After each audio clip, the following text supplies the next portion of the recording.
ನಮಸ್ಕಾರ ಸ್ನೇಹಿತರೆ, ಆಯುರ್ವೇದಿಕ್ ಟಿಪ್ಸ್ ಇನ್ ಕನ್ನಡ ಚಾನಲ್ಗೆ ಸ್ವಾಗತ. ಕೆರೆಯ ಅಕ್ಕಪಕ್ಕದಲ್ಲಿ, ಬದೆಗಳಲ್ಲಿ, ಹೊಲಗಳಲ್ಲಿ ಹಾಗೆ ಹಳ್ಳದ ದಿಂಡಿಗಳಲ್ಲಿ ಬೆಳೆಯುವ ಈ ಸಸ್ಯವನ್ನು ನಾವು ಈ ದಿನ ಪರಿಚಯ ಮಾಡಿಕೊಳ್ಳೋಣ. ಪೂರ್ವಿಕರ ಕಾಲದಲ್ಲಿ ಔಷಧಿಯ ಗುಣವಾಗಿ ಇದನ್ನು ಹೇಗೆ ಯೂಸ್ ಮಾಡ್ತಿದ್ರು ಅನ್ನೋದನ್ನು ನಾವು ಈ ವಿಡಿಯೋದ ಮೂಲಕ ತಿಳಿಯೋಣ. ಸ್ನೇಹಿತರೆ, ನೀವಿನ್ನೂ ಈ ಚಾನಲ್ ಸಬ್ಸ್ಕ್ರೈಬ್ ಆಗಿಲ್ಲ ಅಂದರೆ ಪ್ಲೀಸ್ ನಮ್ಮ ಚಾನಲ್ ಸಬ್ಸ್ಕ್ರೈಬ್ ಆಗಿ, ಬೆಲ್ಲೈಕನ್ ಮೇಲೆ ಕ್ಲಿಕ್ ಮಾಡಿ ಆಲ್ ಅಂತ ಸೆಲೆಕ್ಟ್ ಮಾಡಿ ಸ್ನೇಹಿತರೆ. ನಾವು ಹಾಕೋ ವಿಡಿಯೋಗಳು ನಿಮಗೆ ತಲುಪುತ್ತೆ. ಹಾಗೆಯೇ ಸ್ನೇಹಿತರೆ, ವಿಡಿಯೋಗೆ ಒಂದು ಲೈಕ್ ಕೂಡ ಕೊಡಿ ಸ್ನೇಹಿತರೆ. ಬನ್ನಿ, ಇದು ಈ ಔಷಧಿಯ ಗುಣವಿರುವ ಈ ಆವರಿಕೆ, ತಾವರಿಕೆ, ಆಡು ಭಾಷೆಯಲ್ಲಿ ತಂಗಡಿ ಅಂತಲೂ ಕರೆಸಿಕೊಳ್ಳುವ ಇದರಲ್ಲಿ ಯಾವ ಯಾವ ಔಷಧಿಯ ಗುಣವಿದೆ ಎಂದು ನಾವು ತಿಳಿಯೋಣ ಸ್ನೇಹಿತರ. ಮೊದಲಿಗೆ ಸ್ನೇಹಿತರೆ, ಮುಖದಲ್ಲಿ ಆಗುವ ಬೊಂಗು, ಕಪ್ಪು ಕಲೆಗಳು, ಗುಳ್ಳೆಗಳಿಗೆ ಇದನ್ನು ಒಣಗಿಸಿ, ಇಲ್ಲ ಆಯುರ್ವೇದ ಅಂಗಡಿಗಳಲ್ಲಿ ಇದರ ಪೌಡ್ರ್ ಕೂಡ ಸಿಗುತ್ತೆ ಸ್ನೇಹಿತರೆ. ಇದರ ಪೌಡರನ್ನು ನಾವು ಮನೆಯಲ್ಲಿಯೇ ನಾವು ದುಡ್ಡು ಇಲ್ಲದೇ ಖರ್ಚು ಮಾಡ್ಬೋದು. ಫ್ರೀಯಾಗಿ ಯಾವ ರೀತಿ ನಾವು ಯೂಸ್ ಮಾಡ್ಕೋಬೇಕು ಅನ್ನೋದನ್ನು ನಾವು ಈ ವಿಡಿಯೋದ ಮೂಲಕ ತಿಳಿಯೋಣ ಸ್ನೇಹಿತರೆ. ಹೀಗೆ ನೋಡಿ, ನಾನು ಬಿಡಿಸ್ಕೊಂಡಿದ್ದೀರಲ್ಲ ಈ ರೀತಿಯಾಗಿ ಹೂವನ್ನು ನಾವು ತೆಗೆದುಕೊಂಡ್ಬಿಟ್ಟು ನೆರಳಿನಲ್ಲಿ ಒಣಗಿಸಬೇಕು ಸ್ನೇಹಿತರೆ. ಬಿಸಿಲಿಗೆ ಹಾಕಬಾರ್ದು. ಇದನ್ನು ನೆರಳಿನಲ್ಲಿ ಒಂದು 2-3 ತಾಸು ಒಣಗಿಸಿದರೆ ಸಾಕು, ಫುಲ್ಲು ಡ್ರೈ ಆಗುತ್ತೆ. ಇದನ್ನು ಒಣಗಿಸಿ ಇದನ್ನು ಪೌಡ್ರು ಯಾವ ರೀತಿ ಮಾಡೋದು ಅಂದರೆ, ಒಂದು ಮಿಕ್ಸಿಯಲ್ಲಿ ಹಾಕಿಬಿಟ್ಟು ಪೌಡ್ರ್ ಮಾಡ್ಬೋದು, ಇಲ್ಲ ಕಲ್ಲಿನಲ್ಲಿ ರುಬ್ಬಿಟ್ಟಾದರೂ ನಾವು ಪೌಡರ್ ಥರ ಮಾಡ್ಬೋದು ಸ್ನೇಹಿತರೆ. ಹಾಗೆಯೇ ಇದನ್ನು ಇನ್ನೂ ಯಾವೆಲ್ಲ ಔಷಧಿಯ ಗುಣಗಳನ್ನು ಹೊಂದಿದೆ ಎನ್ನುವುದನ್ನು ನಾವು ತಿಳಿಯೋಣ ಸ್ನೇಹಿತರೆ.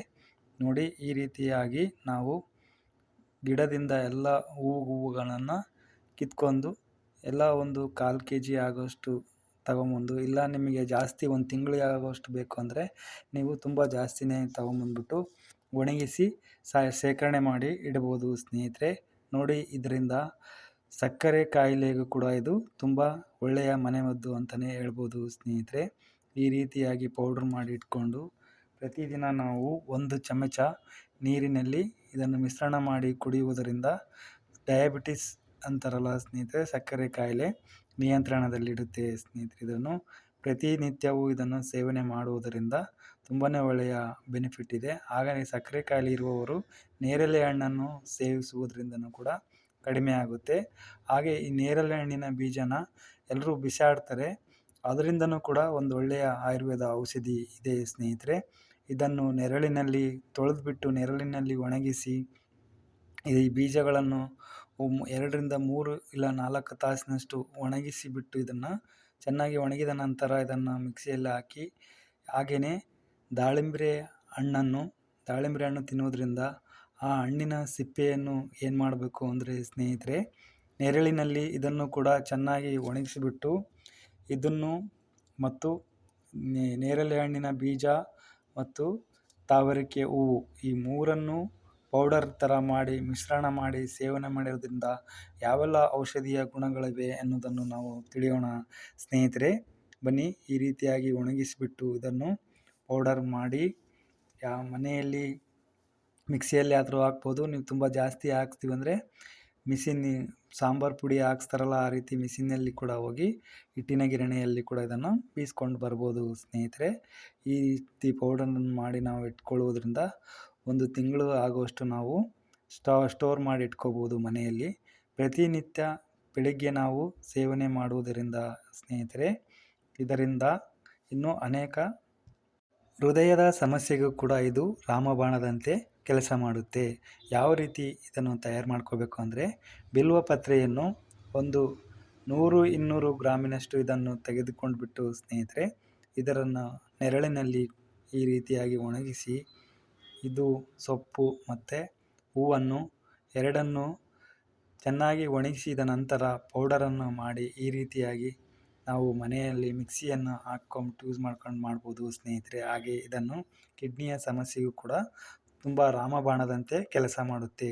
ಹಾಗೆ ಸ್ನೇಹಿತರೆ, ಈ ಗರಿಕೆಯನ್ನು ಒಣಗಿಸಿ ಅದರಿಂದ ಮತ್ತು ಅದರ ಜೊತೆಗೆ ಹೂವನ್ನು ಕೂಡ ಒಣಗಿಸಿ ಇಡುವುದರಿಂದ ತುಂಬ ಆರೋಗ್ಯದ ಬೆನಿಫಿಟ್ ಇದೆ ಸ್ನೇಹಿತರೆ. ಈ ರೀತಿಯಾಗಿ ಪೌಡರನ್ನು ತಯಾರು ಮಾಡ್ಕೊಂಡ್ಬಿಟ್ಟು ಪ್ರತಿದಿನ ನಾವು ಬಳಸುವುದರಿಂದ ತುಂಬ ಆರೋಗ್ಯದ ಬೆನಿಫಿಟ್ ಇದೆ ಸ್ನೇಹಿತರೆ ಇದರಲ್ಲಿ. ನೀವು ಇದನ್ನು ಒಮ್ಮೆ ಆದರೂ ಟ್ರೈ ಮಾಡಿ ನೋಡಿ ಸ್ನೇಹಿತರೆ. ಹಾಗೆ ಸುಟ್ಟಿರುವ ಕಲೆಗಳಿಗೆ ಇದರ ಹೂವನ್ನು ಒಣಗಿಸಿ ಹಂಚಿನಲ್ಲಿ ಹುರಿದ್ಬಿಟ್ಟು ಇದಕ್ಕೆ ಕೊಬ್ಬರಿ ಎಣ್ಣೆ ಆ್ಯಡ್ ಮಾಡಿ ಚೆನ್ನಾಗಿ ಕಲಿಸ್ಕೊಂಬಿಟ್ಟು ಇರತ್ತ ಕೈಗೆ ಸುಟ್ಟಿರೋ ಗಾಯಗಳಿಗೆ 2-3 ದಿನದಲ್ಲೇ ಸುಟ್ಟಿರೋ ಗಾಯ ವಾಸಿಯಾಗಿ ನಿಮಗೆ 1 ವಾರದಲ್ಲೇ ಕಲೆನೂ ಕೂಡ ಇರುವುದಿಲ್ಲ ಸ್ನೇಹಿತರೆ. ಇದನ್ನು ಪ್ರತಿದಿನ ನೀವು ಬಳಸುವುದರಿಂದ, ಹಾಗೆ ಇದರಿಂದ ರೆಸಿಪಿ ಏನು ಮಾಡ್ಕೊಳ್ಬೇಕು, ಹೇಗೆ ಮಾಡ್ಕೋಬೇಕು, ಫಂಗಲ್ ಇನ್ಫೆಕ್ಷನ್, ಡಾರ್ಕ್ ಸರ್ಕಲ್ ಮತ್ತು ಮುಖದಲ್ಲಿ ಕಲೆಗಳಿರ್ಬೋದು, ಗುಳ್ಳೆಗಳಿರ್ಬೋದು, ಯಾವುದೇ ರೀತಿಯ ಕಲೆ ಇರಲಿ, ಎಷ್ಟೇ ಇದಿರಲಿ ಸ್ನೇಹಿತರೆ, ಮಹಿಳೆಯರಿಗೆ ಇತ್ತೀಚೆಗೆ ಬೊಂಗು ಅಂತಾರಲ್ಲ, ಬೊಂಗು ತುಂಬಾ ಇರುತ್ತೆ, ಅವರಿಗೂ ಕೂಡ ತುಂಬಾ ಸಹಕಾರಿಯಾಗಿದೆ ಇದು.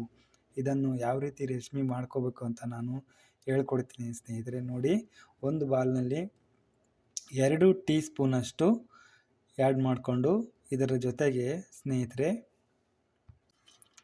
ಮೊಸರನ್ನು ಸೇರಿಸಿ 2 ಟೀ ಸ್ಪೂನಷ್ಟು ಎರಡನ್ನೂ ಸಮ ಪ್ರಮಾಣದಲ್ಲಿ ಸೇರಿಸಬೇಕು ಸ್ನೇಹಿತರೆ. ಮೊಸರನ್ನು ಸೇರಿಸಿ ಚೆನ್ನಾಗಿ, ಮತ್ತು ಇನ್ನೊಂದು ಇದೆ ಸ್ನೇಹಿತರೆ, ನಿಂಬೆಹಣ್ಣನ್ನೊಂದು ಆ್ಯಡ್ ಮಾಡ್ಕೋಬೇಕು. ಅರ್ಧ ನಿಂಬೆಹಣ್ಣಲ್ಲಿ 1/4 ಭಾಗದಷ್ಟು ರಸವನ್ನು ಹಿಂಡ್ಕೋಬೇಕು, ಪೂರ್ತಿ ಸೇರಿಸಬಾರ್ದು.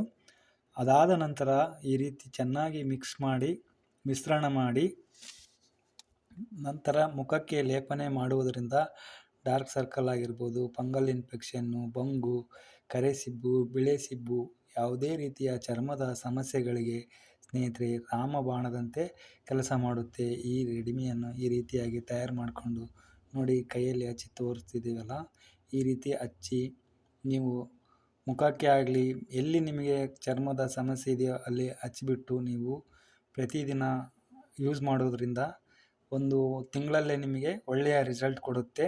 ಇದನ್ನು ಕೈಗೆ ಹಚ್ಚಿ ನೋಡಿ ಇದನ್ನು ಡ್ರೈ ಆಗೋಕ್ಕೆ ಬಿಡಬೇಕು, ಗಾಳಿಯಲ್ಲಿ ಆವಿಯಲ್ಲಿ ಬಿಡಬೇಕು ಸ್ನೇಹಿತರೆ. 5-10 ನಿಮಿಷ ಬಿಟ್ಟು ವಾಶ್ ಮಾಡೋದ್ರಿಂದ, ಹಾಗೆಯೇ ಮುಖದಲ್ಲಿ ಕಡಿತ ಬರೋದು, ಮೈಕೈ ಕಡಿತ ಇರ್ಬೋದು, ಯಾವುದೇ ರೀತಿಯ ಇನ್ಫೆಕ್ಷನ್ ಇರ್ಬೋದು, ಏನೇ ನಿಮಗೆ ತೊಂದರೆ ಇದ್ದರೂ ಕೂಡ ಇದರಿಂದ ವಾಸಿಯಾಗುತ್ತೆ ಸ್ನೇಹಿತರೆ. ಇನ್ನು ನೀವು ಇದನ್ನು ಪ್ರತಿನಿತ್ಯ ಯೂಸ್ ಮಾಡೋದರಿಂದ ಬೇವಿನ ಸೊಪ್ಪನ್ನು ಕೂಡ ನಾವು ಯೂಸ್ ಮಾಡ್ಬೋದು ಇದರ ಜೊತೆಗೆ ಸ್ನೇಹಿತರೆ. ಈ ರೀತಿಯಾಗಿ ಒಣಗಿಸಿ ಇದನ್ನು ಪೌಡರ್ ಮಾಡಿಬಿಟ್ಟು ನಾವು ಪ್ರತಿನಿತ್ಯ ನಾವು ಬಳಸುವುದರಿಂದ ಯಾವೆಲ್ಲ ಔಷಧಿಯ ಗುಣಗಳು ಇವೆ ಎನ್ನುವುದನ್ನು ಈ ವಿಡಿಯೋದ ಮೂಲಕ ನೀವು ತಿಳಿದಿರಲ್ಲ ಸ್ನೇಹಿತರೆ. ಇನ್ನು ಇದರಿಂದ ಮೆಡಿಕಲ್ ಶಾಪ್ಗಳಲ್ಲಿ, ಮಾಲ್ಗಳಲ್ಲಿ ಸೋಪು, ಪೇಸ್ಟು, ಈ ರೀತಿ ಇನ್ನೂ ಅನೇಕ ರೀತಿಯಾಗಿ ಮಾರಾಟ ಮಾಡ್ತಾರೆ ಸ್ನೇಹಿತರೆ. ಈ ರೀತಿಯಾಗಿ ನೋಡಿ, ಸೋಪ್ ಕೂಡ ತಯಾರು ಮಾಡಿ ಮಾರ್ತಾರೆ ಆಯುರ್ವೇದಿಕ್ ಶಾಪ್ಗಳಲ್ಲಿ, ಮೆಡಿಕಲ್ ಶಾಪ್ಗಳಲ್ಲಿ ಸಿಗುತ್ತೆ ನಿಮಗೆ ಸ್ನೇಹಿತರೆ. ಇನ್ನು ಅನೇಕ ರೀತಿಯಾದ ಔಷಧಿಯ ಗುಣವಿದೆ ಸ್ನೇಹಿತರೆ. ಇದನ್ನು ಯಾವ್ಯಾವ ರೀತಿ ನಾವು ಯೂಸ್ ಮಾಡ್ತೀವಿ ಅಂದರೆ, ಇದನ್ನು ಕಣ್ಣಿನ ಉರಿಗೆ, ಕಣ್ಣು ಕೆಂಪಾಗಿರುವುದರಿಂದ, ಮತ್ತು ಹಾಗೆ ಕಿಡ್ನಿ ಮೂತ್ರದ ಸಮಸ್ಯೆ, ಉರಿ ಮೂತ್ರ ಇರುವುದರಿಂದ, ಮತ್ತು ಬಾಯಲ್ಲಿ ಹುಣ್ಣಾಗಿರುವುದಕ್ಕೆ ಅನೇಕ ರೀತಿಯಾದ ಔಷಧಿ ಗುಣವಾಗಿ ಇದನ್ನು ಬಳಕೆ ಮಾಡಿಕೊಳ್ಬೋದು ಸ್ನೇಹಿತರೆ. ಪ್ರತಿನಿತ್ಯ ನೀವು ಇದು ಟೀ ಥರ ಮಾಡಿ ಕುಡಿಯುವುದರಿಂದ ನಿಮಗೆ ತುಂಬಾ ಒಳ್ಳೆಯ ಬೆನಿಫಿಟ್ ಇದೆ ಸ್ನೇಹಿತರೆ. ಯಾವ ರೀತಿ ಟೀ ಮಾಡ್ಕೊಳ್ಳೋದು ಅಂದರೆ, 1-2 ಗ್ಲಾಸ್ನಷ್ಟು ನೀರು ಹಾಕಿಬಿಟ್ಟು ಅದಕ್ಕೆ ಬೆಲ್ಲ ಆ್ಯಡ್ ಮಾಡಿ ಟೀನ ಮಾಡ್ಕೋಬೋದು. ಹಾಗೆಯೇ ಸ್ನೇಹಿತರೆ, ಈ ರೀತಿಯಾಗಿ ರೆಸಿಪಿ ಮನೆಯಲ್ಲಿ ಅಡುಗೆ ಸಾಂಬಾರು ಥರ ಮಾಡ್ಕೊಬಿಟ್ಟು, ಬಜ್ಜಿ ಥರ ಮಾಡಿ, ಚಟ್ನಿ ಗೊಜ್ಜು ಥರ ಮಾಡಿಬಿಟ್ಟು ಸೇವನೆ ಮಾಡ್ಬೋದು ಸ್ನೇಹಿತರೆ. ಯಾವುದೇ ತೊಂದರೆ ಇರುವುದಿಲ್ಲ ಸ್ನೇಹಿತರೆ. ಪ್ರತಿನಿತ್ಯ ನೀವು ಸೇವನೆ ಮಾಡೋದರಿಂದ ತುಂಬಾ ಆರೋಗ್ಯದ ಲಾಭವಿದೆ ಸ್ನೇಹಿತರೆ. ಈ ಗಿಡದಿಂದ ಇನ್ನೂ ಅನೇಕ ಔಷಧ ಗುಣಗಳಿವೆ ಸ್ನೇಹಿತರೆ. ಇದರಿಂದ ಮಾತ್ರೆಗಳನ್ನು, ಎಲ್ಲ ರೀತಿಯ ಔಷಧಿ ಉಪಯೋಗಗಳನ್ನು ಕೂಡ ಇದನ್ನು ಮಾಡ್ತಾ ಇದ್ದಾರೆ ಸ್ನೇಹಿತರೆ.